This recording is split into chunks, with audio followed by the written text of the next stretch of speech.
Wonderful people, welcome to another video. My name is Diana, and on my channel I do videos on nursing, tips on how to migrate to the UK as a registered nurse.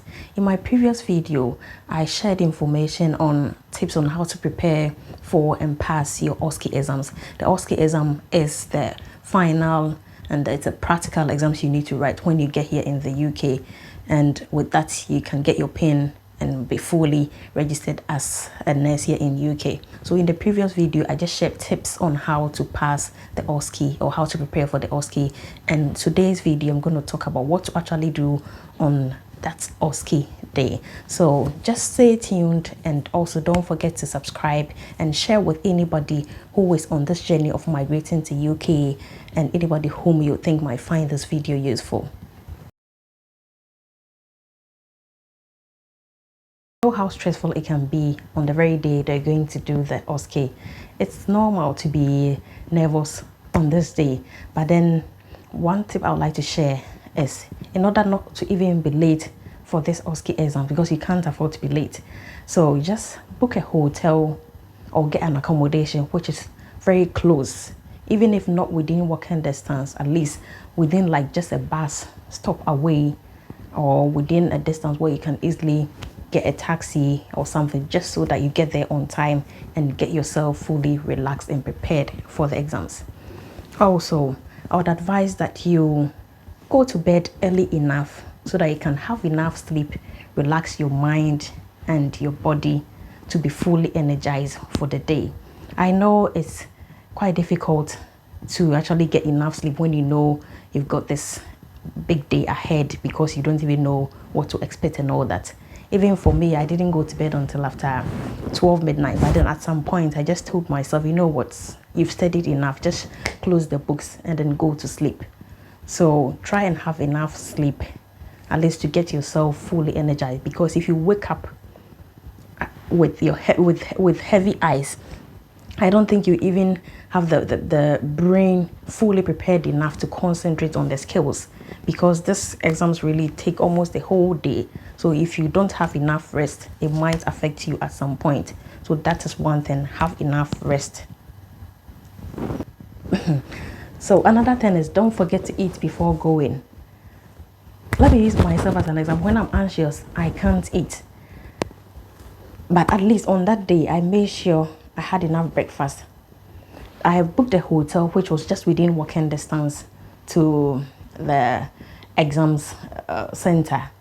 So there was breakfast prepared for us. I made sure I had my breakfast, but make sure you don't eat too much to the point where you become so full and then you start feeling sleepy. No, but at least just eat something to get yourself some energy, because this exams actually can take the whole day. So you just get yourself something to eat and be fully energized and prepared for the day. One thing I'd like to talk about is the dress code.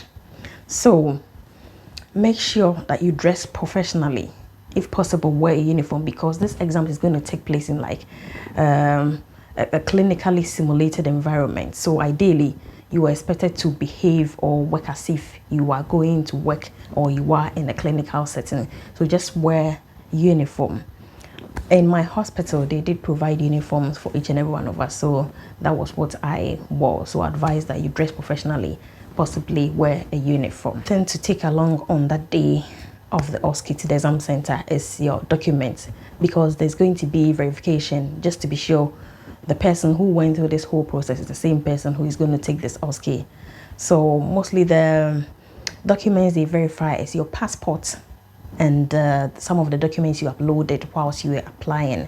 So for instance, you'd be expected to take along your certificate, either your diploma nursing certificate or your degree nursing certificate. So don't forget to take these documents along, because they will need that to verify before you start the exams. Before these exams, normally the examiners will show you around just to make you feel relaxed, and just try as much as possible and familiarize yourself with all the equipment in the exam center. They will show you the blood pressure machine you'll be using, the thermometer you'll be using, and don't be scared to try them out. I remember when I got to that center, I just familiarized myself with the environment. I saw the equipment being displayed, and I remember trying the blood pressure machine on one of my colleagues. I was the first person to enter, so the one who was after me, we just had the chance to go in first. And before we started, we just started practicing how to use the blood pressure machine, where to press the start button, because although they are similar to the ones you use, you may not know how different this the equipment will be on the exam day, although it will not be totally different, but it's just best to familiarize yourself. They wouldn't stop you at all. So just, if it's the thermometer, just press it just to see how it works before you get in there, and then they will tell you, can you start doing blood pressure, and then you start fumbling. So that is one thing to bear in mind. Just familiarize yourself with the environment and the equipment, so that once you get there, you just get it straight on point. One thing I like to emphasize is just try as much as possible to stay calm and relaxed, because if you are stressed up, if you are anxious, that is when you are likely to make mistakes. It's so easy to say this, but I know how it feels like, because I've been there before. But no matter what, you just have to stay calm, because the day and the time has come. You have to go through it some way, somehow. So being overly anxious will actually get matters worse. So try as much as possible, stay calm. Once you stay calm, it even builds up the confidence in you.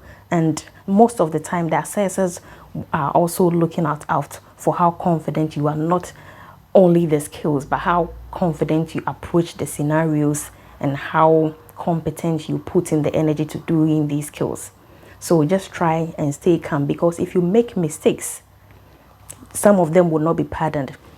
For instance, imagine you plotting a blood pressure that you've just checked on a news chart.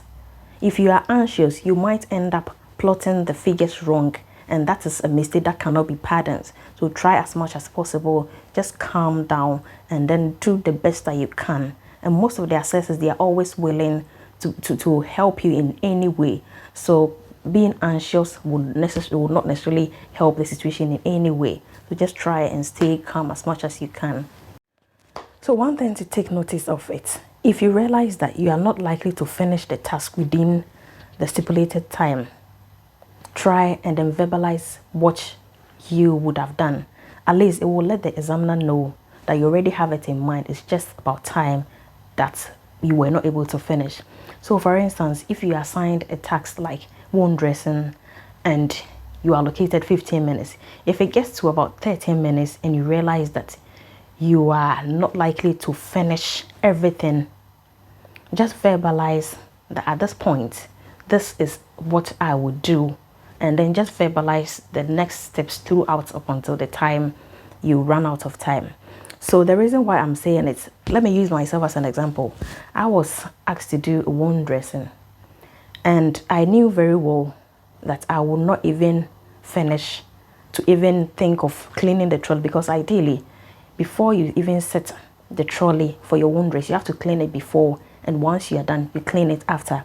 But then I knew definitely I wasn't going to even have the time to clean the trolley afterwards, or even to think of washing my hands.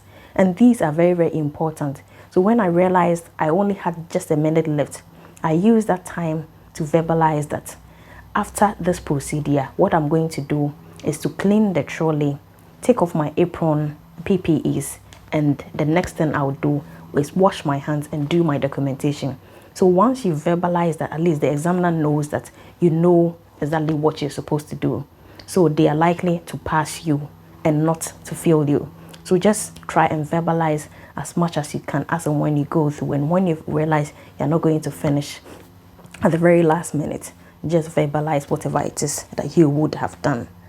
So the last thing I would like to talk about is, once you are done, don't think about it again, because there's nothing you can do to reverse whatever you've done. Even if you realize you made a mistake, thinking about it will not solve the problem. So you just have to just stay calm, and then keep your fingers crossed for positive feedback. To the end of this video, I hope you found it very, very useful, and I hope this information in the previous video and in this video will help you enough to prepare for the OSCE and get it done once and for all. And I'll be very happy to see you all who are on this journey to pass this exam, get your PIN, and start working as a registered nurse. Thank you so much for watching. Keep sharing, and don't forget to subscribe and hit the notification bell so that anytime I upload a video, you will be notified. Thank you so much for watching. See you in my next video. Bye.